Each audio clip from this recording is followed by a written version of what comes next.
Vous savez, on nous a toujours vendu le mariage comme aboutissement ultime pour la femme. Mais aujourd'hui, le scénario change. Pourquoi dire non n'est plus un échec, mais un choix? C'est ce que nous allons donc découvrir ce soir. Bienvenue dans Nous sommes ensemble, c'est donc la deuxième division de la semaine, chers fidèles téléspectateurs. Ce soir, on brise les clichés sur les femmes qui bousculent les codes et l'engagement.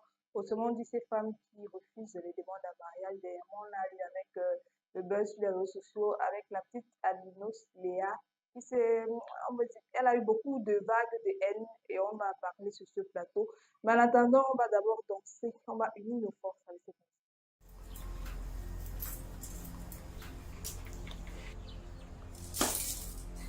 Désolé, c'est pas ce que vous croyez. Je peux tout expliquer.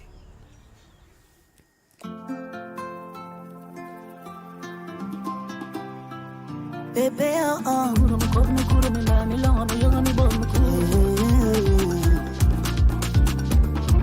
Blanche Bailey, allez, tu penses.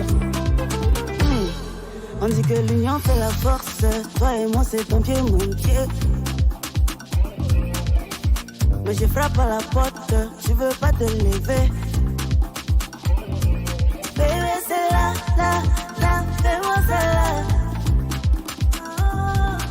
Oh oui, c'est là, là, là. Bébé, je veux le faire.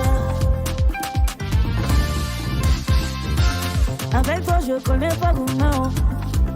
Chérie, mon corps réclame ta main. Oh. J'ai dit que c'est ton pied, mon cœur. Aujourd'hui, c'est donné, donnant. C'est Dieu qui t'a donné. Oh. Bébé, oh, oh, oh. Donne-moi un peu. Bébé, oh. Chaque fois qu'on est ensemble. Bébé, oh. Tu me fais de l'effet, bébé. Nani bora buma makama yoba mintuang. Je t'aimais sans me soucier de rien. Je t'aimais sans calculatrice. Oh, j'ai cédé à tous tes caprices. Et on m'a dit ne vole pas les pour moi nier. Je te demande, tu veux pas me donner. Ah bébé, oh, donne-moi un peu. Chérie, oh, juste un câlin. Oh, pourquoi tu te bébé, je suis prête. Mes sens se sont embrouillés. Ah bébé, j'ai besoin de toi. Chérie, oh non, donne-moi un peu. Un peu, s'il te plaît, bébé. Il m'a dit, la forme de mon goût, donne-moi, donne-moi, bébé. Bébé, juste un peu. Si j'aime pas la nuit. Chérie, mais c'est ainsi, tu me fais pleurer. Tu me tournes la tête, dans ma tête c'est la fête. Tu me fais dormir seul, tu ne veux plus me toucher. Marie, tu désinfectes ma vie. Et il t'aime, et toi et Suza, tu vois, bébé. Effectivement, l'union fait la force, ne l'oubliez surtout pas, parce que lorsque Léa a eu cette situation, parce qu'elle a dit non, il y avait tellement de commentaires haineux venant des femmes. Si vous n'arrivez même pas à vous unir, à vous soutenir, à quoi bon juger donc ces hommes-là qui vous critiquent à longueur de journée si vous vous mettez aussi dans le même sac? Ça veut dire que vous ne vous aimez pas déjà, vous n'aimez pas déjà votre sœur. Alors, l'union fait réellement la force. Dans tous les cas, on va vous embarquer donc dans ce train.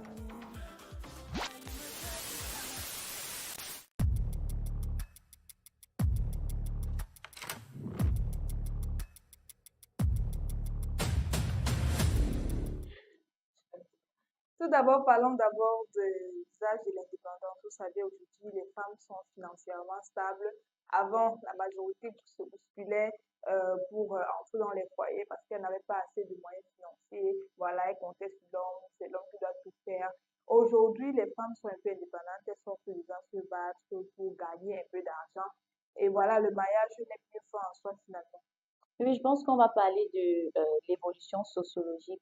De nos jours, on savait que non, l'homme sait que tant que je donne, ou bien la femme est matérialiste, comme on a tendance à le dire. Donc, du moment où je suis là, je donne un peu d'argent, ça veut dire qu'elle va accepter, elle va rester. Non. Mais de nos jours, les femmes sont autonomes. De nos jours, il y a des femmes qui travaillent. Il y a des femmes qui ont des projets, des objectifs dans la vie. C'est peut-être à l'époque de nos parents qu'on n'avait pas le choix. Automatiquement, la femme était appelée à aller en mariage. C'est vrai que dans la Bible, normalement, la femme doit se marier parce qu'on a dit l'homme quittera son père et sa mère et s'attachera à sa femme. Mais avant tous nos jours, tout le monde, donc les jeunes qui sont tellement émancipés, c'est chacun qui veut se construire une maison, c'est chacun qui veut, chacune qui veut s'offrir des voyages, qui veut faire quelque chose. Donc, vous voyez donc, qu'est-ce que ça fait? Ce besoin-là est venu donc déclasser le mariage et classer au second plan.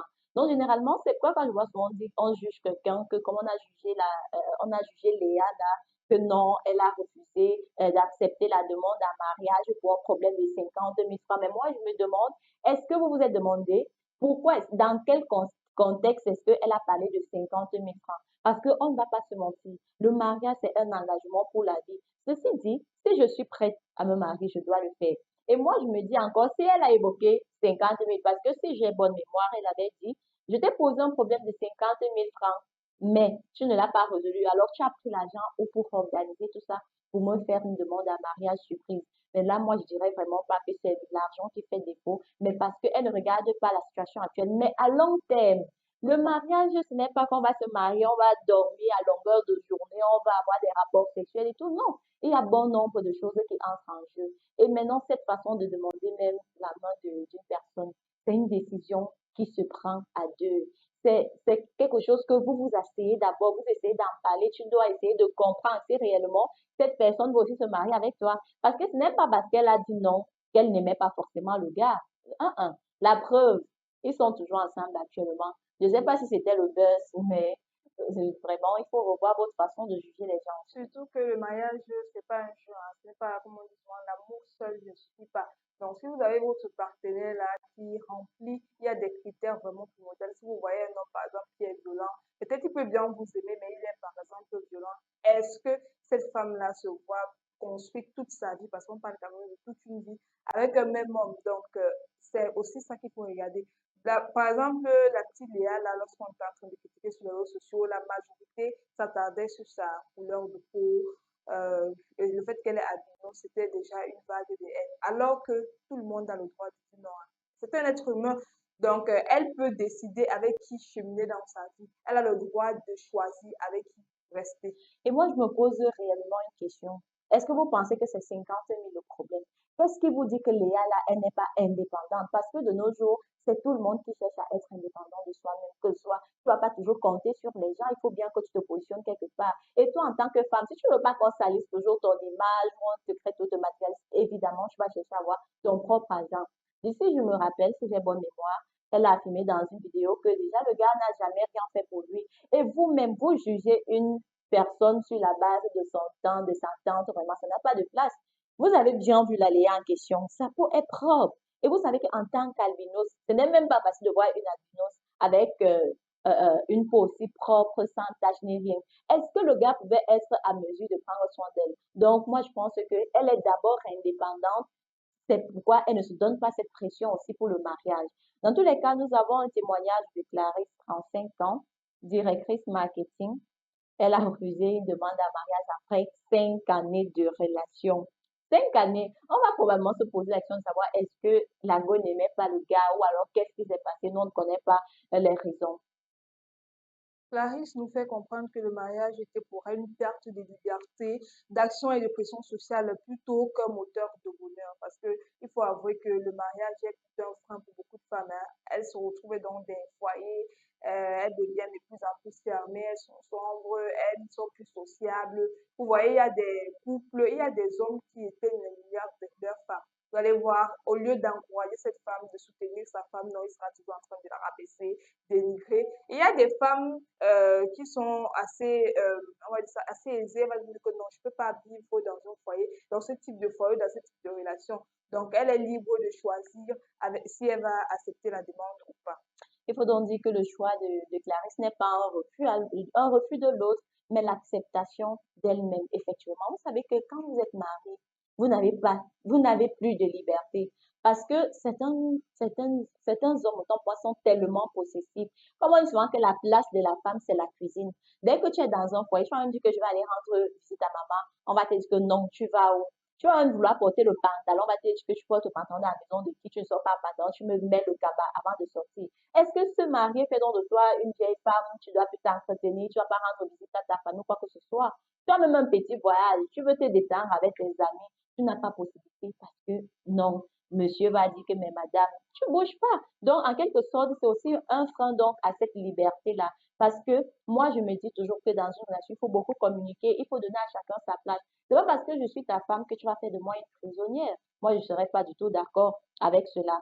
Dans tous les cas, on se pose donc toujours la question, est-ce donc toujours une histoire de carrière ou alors il y en a d'autres raisons? On va parler de traumatisme et de protection des femmes et des familles.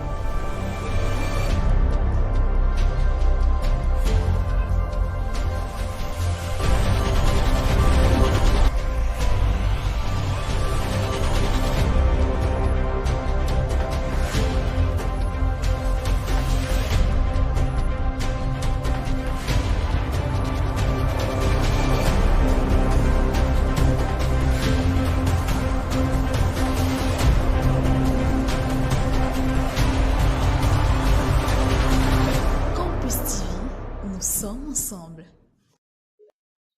Nous allons parler un peu du chromatisme de la protection de soi. On sait qu'on veut se protéger de tant de choses, le poids des modèles familiaux et le syndrome de divorce préventif. Vous savez que de nos jours, il y a tellement de divorces, c'est-à-dire vous êtes marié aujourd'hui, demain vous êtes divorcé. Donc, autant de choses, on veut se protéger. Et surtout dans nos familles africaines, quand tu vas aller dans un mariage, ouais, tu veux seulement copier le modèle de tel, de tel. Si on voit que ton foyer penche un peu là, tu vas aller voir je sais pas, ta soeur, ton frère, que vraiment je rencontre telle situation dans mon foyer, voici ce qui se passe, on va commencer à juger, critiquer, au ras de mal te conseiller, etc. Donc moi, je vois qu'il y a aussi cette protection-là, on veut se protéger. Si tu ne veux pas te marier aujourd'hui et puis divorcer demain, parce que tu te demandes bien qu'est-ce qu'on va dire de moi, tu vas porter ce poids-là. C'est pourquoi il y a certaines femmes qui décèdent dans le foyer parce qu'à force de supporter, elles n'ont plus de force, elles n'ont plus la force d'aller à l'avant. Pour certaines femmes, le mariage, il en soi, donc dès qu'elles décident d'entrer dans un foyer, elles disent que non, c'est entre mon mari et moi, peu importe les problèmes, rien ne va me séparer, je ne vais me raconter des fois, personne s'il me menace, même s'il me rabaisse, c'est mon mari, je suis belle que je suis vide. Donc il y a beaucoup de femmes qui se retrouvent dans ce type de situation et décident de supporter, de se rabaisser et parfois mourir dans ces foyers. C'est pour ça qu'il y en a maintenant, à force de regarder dans les alentours avec les relations, elles se disent que non, moi, je préfère être seule que d'être mal accompagnée. Alors, témoignage de Sonia, 28 ans, issue d'un foyer brisé. Vraiment navré pour toi déjà. Alors, elle refuse de s'engager officiellement par peur de reproduire le schéma parental. Voilà, il y a aussi cette peur-là. Tu n'as pas grandi avec tes deux parents, vous avez grandi séparément. Peut-être de temps en temps, tu allais chez papa, tu allais chez maman. Une chose est que chacun a refait sa vie. C'est évident donc qu'il y a ce chromatisme-là également qui te fait même détester le mariage. Parce qu'il y a certaines filles que quand tu parles même du mariage à côté d'elles, elles te disent que pardon. Pardon, laisse-moi comme ça, le mariage, là, ça ne me concerne pas. C'est en fonction des réalités aussi, de la société, de la vie quotidienne, de tout ce qu'on peut observer autour de nous. Le refus de l'engagement est parfois un mécanisme de défense pour éviter une souffrance future perçue comme inévitable parce que voilà, il y a des femmes qui préfèrent se protéger. Donc, on va dire c'est comme une barrière. Vous allez voir, elle est peut-être dure de caractère, elle ne cède pas facilement. Pourtant, elle t'aime bien, mais elle a peur de franchir le pas. Maintenant, c'est à vous, les hommes, d'essayer de rassurer vos femmes. Dites que non, moi, je suis différent. Moi, je vais t'aider parce qu'il y a aussi même parfois les fidélités. Il y a beaucoup de femmes, elles aiment bien les hommes, mais elles connaissent peut-être son point faible et elles se disent, elles ne peuvent pas supporter, cheminer avec cet homme. Donc, le mariage, peut-être, c'est vraiment l'amour ou est-ce juste un contrat de peur? Je crois on en parle juste après.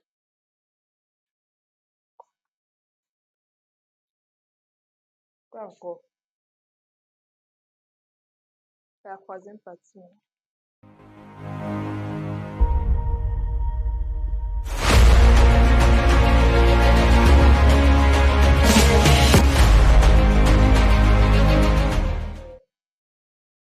Alors, moi, je vais d'abord vous poser la question de savoir c'est quoi l'engagement.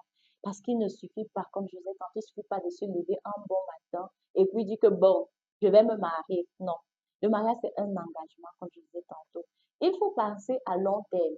Vous vous aimez peut-être aujourd'hui parce qu'il y a souvent ce coup de foudre là et il y a souvent cette alchimie là dès le début. Mais quand tu vas aller te marier, tu vas te rendre compte que non, tu n'aimes pas la personne ou alors tu ne pourras même pas respecter tes engagements. Le non au mariage n'est pas un non à l'amour, comme je le disais tout à l'heure. Comme il y a une phrase qui dit le vivre ensemble séparément ou l'union libre. Donc, il y a des personnes, même si sont en couple, parfois ils parlent d'union libre. Bon, voilà, on n'a pas d'engagement entre nous deux, je peux avoir plusieurs copines, ça ne dérange pas. Il y en a même qui décident d'être dans la même maison, ils ne se marient pas. Il y en a qui décident vous pouvez même vous marier, mais vous êtes dans les chambres séparées. Donc, il faut juste choisir l'union où vous serez peut-être plus à l'aise, où vous allez supporter, où vous savez que vous allez supporter tous vos soucis pour le meilleur et pour le pire. Nous avons un témoignage de Skip, un couple qui s'aime depuis 15 ans. Waouh, c'est beaucoup. Deux enfants, mais qui refusent catégoriquement de passer devant le maire.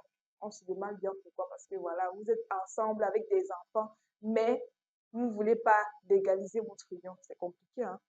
C'est généralement ce qu'on appelle soit l'union libre, comme on l'a dit, même dans les relations. Il y a souvent les relations libres. C'est-à-dire que tu es avec quelqu'un, tu sais que ah, on ne va pas évoluer. L'autre là, c'est même encore différent. Vous n'avez même défini aucun objectif de vie. Vous êtes seulement là pour vous rendre service, pour faire plaisir entre vous. Mais il y a aussi ces relations que il y a bien évidemment l'amour. Mais personne ne veut s'engager. Vous préférez laisser les choses telles qu'elles sont. Pourquoi même peut-être faire seulement un mariage coutumier, un mariage traditionnel et dire que non, pour nous, on peut se limiter là. Les parents savent déjà que nous sommes ensemble. Il y en a plusieurs qui vivent dans ces conditions-là. Ça veut pas dire qu'il n'y a pas manque d'amour. Vous voyez, par exemple, le cas des Scad. Vous voyez qu'ils ont deux enfants et leur relation ne souffre de rien. Ils sont ensemble, ils s'aiment, je suis qu'ils partagent les tâches ensemble, ils résolvent certains problèmes ensemble. Donc, il n'y a pas feu. N'allez pas toujours vous marier, c'est passion coup de tête que, bon, voilà, je vais me marier. Et puis, arrêtez aussi de juger la femme. Je pense que chacune sait ce qu'elle veut dans sa vie. Si si elle te dit non, ça ne veut pas dire qu'elle ne t'aime pas. Forcément, il y a plusieurs paramètres qui entrent en jeu et elle a ses raisons à elle. Et peut-être toi, tu n'as même pas déjà essayé de comprendre si elle était prête pour le mariage. Chacun sa façon de vivre, hein. Il n'y a pas d'union idéale. Donc, il faut juste choisir ce que vous savez que vous pouvez supporter. Surtout pour limiter le taux de divorce. Vous voyez, dans notre société aujourd'hui, la majorité des femmes se marient pour les yeux des gens. Voilà, au quartier, on va dire qu'enfin, la là-bas, peut-être la pression aussi. Un certain âge, on va te dire que tu fais quoi dans la maison familiale. Donc, dès qu'elle va voir le premier venir, elle va demander accepter sa demande à mariage sans savoir l'enfer qui l'attend. Donc, les filles, prenez vraiment votre temps et acceptez la bonne personne. Il y a des unions libres. Oui, justement, je reviens sur cette histoire de forcer la main aux enfants, surtout les parents. Je sais pas, je me demande, est-ce qu'on vous a forcé? Quand vous étiez jeune, je pense que la décision venait de vous. Certes, on va dire qu'à l'époque de nos parents, c'est que dès que tu rencontres un homme directement, tu vas aller vivre chez nous. Mais il faut comprendre que l'époque est révolue en fait. Ce n'est plus l'ancienne époque. De nos jours, aucune fille ne va aller rester dire que je fais le bien reste. Certes, ça existe, mais la plupart, il y en a celles-là qui disaient que non, ici, si on ne vient pas me prendre chez mes parents, moi, je ne vais pas venir vivre chez toi. Donc, la pression seulement que vous mettez dans vos parents là, à vos enfants, elle ne fera qu'aller, elle ira seulement de relation en relation à cause de cette pression parce que c'est que non, je dois me marier, mes parents me disent déjà que je dois sortir de leur maison. Mais si elle va aller avec Paul aujourd'hui, ça ne va pas fonctionner. Elle va encore se mettre cette pression que je suis de nouveau seule. Elle va aller chez Jean, ça sera encore la même chose. Et qu'est-ce qu'elle devient après? Elle va faner. Et on va commencer à dire, ah, telle fille, elle avait elle aujourd'hui. Et il y a aussi le regard de la société, n'oubliez pas ça. On ne juge pas les femmes de plateau, non. C'est toujours justement de se devoir de sensibiliser. On espère que les conseils vont vous aider. Et on a justement beaucoup conseillé. Je crois qu'il est temps de danser, de s'amuser un peu. On parlait d'union libre ici. C'est pas si on peut parler d'union pala pala, comme Annie Bella dit. Donc, écoutez ceci. Le corps me fait tout, tout, tout, tout, tout, tout, tout. Le corps me fait tip, tip, tip, tip, tip, tip, tip. Les pieds me font un ligue, ligue, ligue, ligue, ligue, ligue, ligue. Ah, je suis fini, je suis pala pala, je suis embrouillée, l'amour m'a traumatisé. Je suis fini, je suis pala pala, je suis embrouillée, l'amour m'a traumatisé. Mani l'appelle,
suis finie, je suis para, je suis embrouillée. L'amour m'a traumatisée. L'amour ne doit pas vous traumatiser comme Manuela. Il faut être lucide. Maintenant, on n'aime plus avec le cœur, on aime maintenant avec la tête. Donc, les filles, restez concentrées. Non, c'est sauf si toi tu dis que tu vas aller être prisonnière dans un foyer, c'est ton problème, c'est à tes risques et périls. Définis tes objectifs de vie. Dis-toi que moi aussi je dois évoluer. Et la preuve même, bien dans certaines relations que tu as en couple là-bas, non mais si tu peux même voir, si vous êtes mariés, tu peux même regarder son testament, maman, ton nom ne figure même pas. Même quand il achète ses choses, donc il n'y a aucune facture à ton nom. Mhm. Déjà que quand je fais ce moment répétera de même, il te fout à la porte, tu rentres chez toi, même Ouais. pas avec une assiette ou quoi que ce soit. Moi, j'ai connu un couple comme ça. Bon, c'est vrai que c'est pas encore le mariage, une connaissance. Elle vivait avec son petit ami et autres. Chaque fois qu'elle allait au marché, elle achète peut-être, elle achète un placé. L'homme lui dit carrément que non, je veux pas que tu achètes des choses dans ma maison.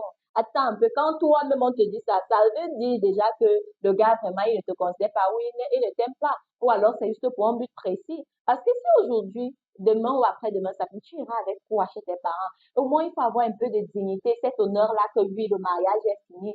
Je peux aller peut-être en location, j'ai mes effets. C'est pas comme si tu vas encore aller recommencer à zéro, comme cet étudiant-là qui va en fac.